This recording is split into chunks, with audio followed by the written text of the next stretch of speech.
arrintaas waa been baan leeyahay meelay ka soo baxdayoo aniga ama ha noqoto ama xafiiskayga ha noqotee warkaasi ka soo baxay ma jirin warkaasi waa war beena xilkii aan iska casile ma jirin xilkii dowladda aanu hayay qarankana hayay sidii baan u hayaa safiirkii Soomaaliland baan ahay ilaa inta madaxweyne iga bedelayna sidii baan u haynayaa marka waxaan filayaa warkaasi warkii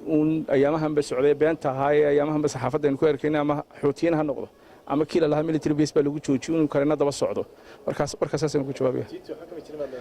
daar xuutiyiinta dadka isha u macalina waan filayaa wixii ay yiraahdeen iyo wixii ay sheegayeen dadku waxaan filayaa inaan ahayn dad la fulgareyn karayo ay arkayaan warka beenta iyo warka runta marka taa dadkaan u jeenaya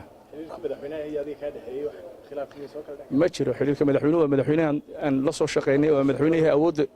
أن مدد لصوا شقيني هي مدد دير كسو تبعيين لصوا شقيني سيدي بان الله شقينينا واحد بعتيه وجرانا وجران سفر واحد كوكا تردون على بس سؤال كوban سؤال كواد waxay noqon doontaa wararka qaar waxay sheegayaan xukuumadda Soomaaliya inay ka noqon doonto qayb ka mid ah heshiiska saldhigga military sidoo kale arrinkaasi waxba kama jiraan ma filayaa wasiirku waa ka hadlay wax laga noqdayna ma jiraan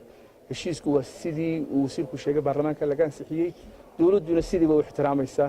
wax laga noqday iyo wax mushkilad ka jiraan ma jiraan arrinkaas waa been weyn safir magaalada Hargeysa ka dhacday oo madaxweynaha wakiil kaga ahayd hadal badan bay dhalisay waxa la yiri baasha awil Maxamed Shuu mid madaxweyne Silaayo ma waaye mar haddana waxay la tahay arrinkaana wixii laga waran lahaa Cabdilaahi dhameeyay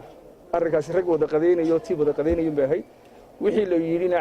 meesha laga yirina waxaan munaasab ahayn baahay dadkii wadwadayna marka arrinkaana ku noqosho kala ma jiraan waxaan isleeyahay intaas ku jiraan imka fasiraad inuu gelinay arrin personal ma jiraan dawladdii hore ee miye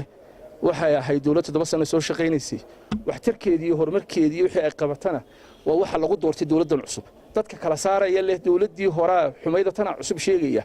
waa dadkii waxa weeyaan aan filayo aanu kaga guuleysanay doorashada xisbiga kulmiye wuxuu ku guuleystay platformkii wax qabadkii 7 sano ee madaxweyne Jamhuuriyadda Soomaaliland wadi kiibuu ku helay kiibaynu ku shaqeynaa kiibaanu imika madaxweynaha cusub ee Muuse Biixi Cabdi ku shaqeynaya